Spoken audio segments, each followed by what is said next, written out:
नमस्कार। ज्वलंत मुद्दों पर आधारित हमारी राय में आप सभी का स्वागत करता हूं। मैं हूं राजीव। दोस्तों, आपने वो मुहावरा तो सुना ही होगा कि जब सीधी उंगली से घी ना निकले तो टेढ़ी उंगली से काम निकालना पड़ता है।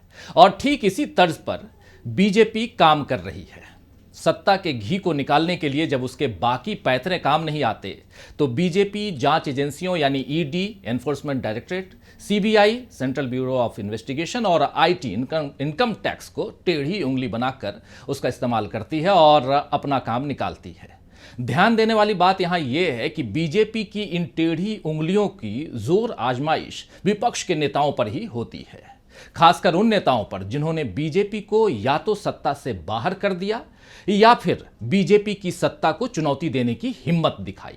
आप जानते हैं कि विपक्ष तो 2014 के बाद से मोदी सरकार पर यही आरोप लगाता रहा है कि बीजेपी अपना दबदबा कायम रखने के लिए जांच एजेंसियों का सहारा लेती है। और ये कोई बेबुनियाद आरोप नहीं है, बल्कि आंकड़े भी इसी बात की पुष्टि करते हैं। जरा गौर फरमाइए कि सितंबर 2022 में इंडियन एक्सप्रेस ने ईडी के दर्ज किए गए केसों पर एक रिपोर्ट की थी, जिसके मुताबिक बीते 18 सालों में ईडी ने जिन 147 नेताओं से पूछताछ की या गिरफ्तारी की, उनमें 85% नेता विपक्ष के थे। वहीं सीबीआई के रडार पर रहे 200 नेताओं में से 80% विपक्षी नेता थे। इन 18 सालों में केंद्र में कांग्रेस और बीजेपी दोनों की सरकारें रहीं, लेकिन बीजेपी के राज में विपक्ष पर ईडी, सीबीआई की जांच का दायरा और ज्यादा बढ़ गया। आंकड़े ये भी बताते हैं कि यूपीए शासन के मुकाबले मोदी राज के शुरुआती 8 सालों में ही ईडी की 27 गुना ज्यादा छापेमारी हुई है। अब तो मोदी सरकार के 10 साल पूरे होने को हैं और ये आंकड़े 2022 के हैं, जबकि बीते 2 सालों में कई और विपक्षी नेता ईडी की जांच के घेरे में आ चुके हैं। राहुल गांधी, सोनिया गांधी से लेकर लालू प्रसाद यादव, तेजस्वी यादव, हेमंत सोरेन, अभिषेक बनर्जी, शरद पवार, संजय राउत, अरविंद केजरीवाल, मनीष सिसोदिया, संजय सिंह, अबू आजमी, महेश जोशी, ऐसे तमाम कई कद्दावर नेता, विपक्षी नेता खासकर, जांच एजेंसियों के रडार पर आए। दिल्ली से लेकर तमिलनाडु तक जहां भी गैर बीजेपी सरकारें रहीं, वहां ईडी की छापेमारी बढ़ गई, खासकर महत्वपूर्ण घटनाओं के पहले। जैसे छत्तीसगढ़ में चुनाव के पहले कांग्रेसी मुख्यमंत्री भूपेश बघेल को ईडी की जांच में फंसाया गया, और अभी बिहार से लेकर झारखंड तक यही खेल खेला गया है, और वो भी तब जब राहुल गांधी की भारत जोड़ो न्याय यात्रा के आगे बीजेपी खुद को कमजोर देखने लगी है। अब जरा झारखंड की तरफ चला जाए। दरअसल बीजेपी की इन जांच एजेंसियों के सियासी उपयोग वाली रणनीति का ताजा शिकार झारखंड के सीएम हेमंत सोरेन बने हैं। उन पर ईडी का शिकंजा लंबे वक्त से था। अगर सोरेन अपनी सत्ता, अपनी साख और आदिवासियों का सम्मान सीधे सीधे बीजेपी के हवाले कर देते तो शायद उनका सीएम पद बच जाता, लेकिन हेमंत सोरेन ने ऐसा कुछ भी नहीं किया और वो बीजेपी के दबाव में नहीं आए, तो उन्हें गिरफ्तार कर लिया गया और इसके साथ ही हेमंत सोरेन को झारखंड के मुख्यमंत्री पद से इस्तीफा तक देना पड़ गया। हालांकि बीजेपी को झारखंड की सत्ता नहीं मिली, कम से कम इस प्रोग्राम की रिकॉर्डिंग तक तो ये बात कह ही सकता हूं।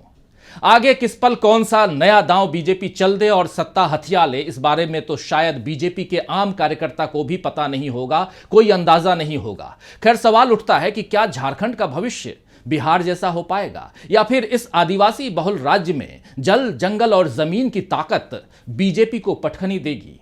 इन सवालों के जवाब अगले कुछ दिनों में मिल ही जाएंगे। फिलहाल यह देखना दिलचस्प है कि राहुल गांधी की भारत जोड़ो न्याय यात्रा से बीजेपी की बदहवासी कितनी बढ़ चुकी है। आपने देखा कि पूर्वोत्तर में बीजेपी ने यात्रा को रोकने की पूरी कोशिश की और पूरी ताकत भी लगा दी। जब वहां बीजेपी फेल हो गई तो उसने बिहार में खेल खेला और नीतीश कुमार को अपने पाले में कर लिया। राहुल गांधी ने नीतीश पर सीधे सीधे तंज कसा कि वो बहुत जल्दी दबाव में आ गए। दरअसल राहुल गांधी जिस दबाव का जिक्र कर रहे हैं वो जांच एजेंसियों के सियासी इस्तेमाल की ओर इशारा है। दोस्तों, बिहार में ईडी यानी एनफोर्समेंट डायरेक्टरेट या प्रवर्तन निदेशालय कह सकते हैं, उसने लालू प्रसाद यादव, तेजस्वी यादव, राबड़ी देवी, मीसा भारती, इन सब पर भी अपना दबाव बनाया। लेकिन बीजेपी के रथ के पहियों को रोकने का दम रखने वाले लालू प्रसाद यादव, ये दबाव कभी उन पर काम नहीं आया और लिहाजा बीजेपी ने आरजेडी के पार्टनर यानी जेडीयू को ही अलग करवा दिया। बिहार से पश्चिम बंगाल होते हुए राहुल गांधी की न्याय यात्रा झारखंड पहुंच रही थी, तो उससे पहले बीजेपी ने यहां भी अपना खेल करना शुरू कर दिया। हेमंत सोरेन पर ईडी की जांच तो पहले ही से चल रही थी, लेकिन बीते दिनों अचानक उसमें भी तेजी आ गई। हेमंत सोरेन से पूछताछ हुई और ईडी ने उन्हें लापता तक बता दिया। हालांकि हेमंत सोरेन मेहुल चौकसी, नीरव मोदी या ललित मोदी की तरह कहीं नहीं भागे, वो यहीं थे, यानी हिंदुस्तान में ही थे, और ईडी ने उन्हें गिरफ्तार भी अब कर लिया है। हेमंत सोरेन पर हुए इस एक्शन पर विपक्ष के नेताओं यानी इंडिया गठबंधन के नेताओं ने जो प्रतिक्रियाएं दी, उनसे बीजेपी का खौफ और बढ़ सकता है, क्योंकि विपक्ष के नेता बीजेपी की इन टेढ़ी उंगलियों से डर नहीं रहे हैं, बल्कि बीजेपी के टेढ़ेपन की सच्चाई जनता के सामने खोल रहे हैं। और सत्ता का घी ज्यादा निकालने के चक्कर में बीजेपी के हाथ से सत्ता ही फिसल सकती है। हेमंत सोरेन पर राहुल गांधी ने ट्वीट किया है। राहुल ने क्या कुछ लिखा है जरा देखिए। राहुल लिख रहे हैं कि ईडी, सीबीआई, आईटी आदि अब सरकारी एजेंसियां नहीं रहीं, अब ये भाजपा की विपक्ष मिटाओ सेल बन चुकी हैं। वहीं लालू प्रसाद यादव ने भी ट्वीट किया है और कह रहे हैं कि झारखंड की लोकप्रिय सरकार के जनप्रिय आदिवासी मुख्यमंत्री हेमंत सोरेन को केंद्र की तानाशाह सरकार प्रताड़ित कर रही है। भाजपा के ये घिनौने हथकंडे अल्प समय के लिए परेशान तो कर सकते हैं, पर पिछड़े, दलित, आदिवासी, अल्पसंख्यक और हाशियों पर रहने वाले समूहों के संकल्प और महत्वाकांक्षाओं को पराजित नहीं कर सकते। भाजपा का डर जगजाहिर है और जनता भी ये बात अब समझ चुकी है। हम मजबूती से हेमंत के साथ हैं, तो ये कहना है लालू प्रसाद यादव का।